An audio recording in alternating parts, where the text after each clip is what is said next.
เป็นสามเณรกัมพูชาสามเณรกัมพูชาทั้งหมดค่ะพอดีโยมก็อยู่ที่นี่ค่ะพอดีหลวงพี่มาจากไพลินนะคะมาจากจังหวัดไพลินค่ะเ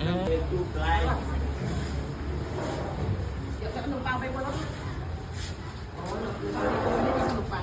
เดี๋ยวไปบนรถค่ะ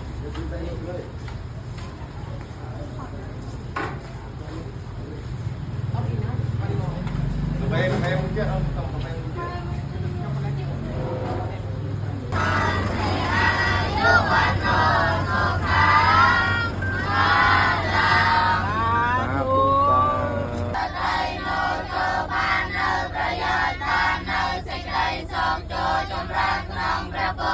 ศาสนาโจกมอยเมียนโรคอยบ้านเลิกสิเกยโศกพรหมเนียทั้งหลาย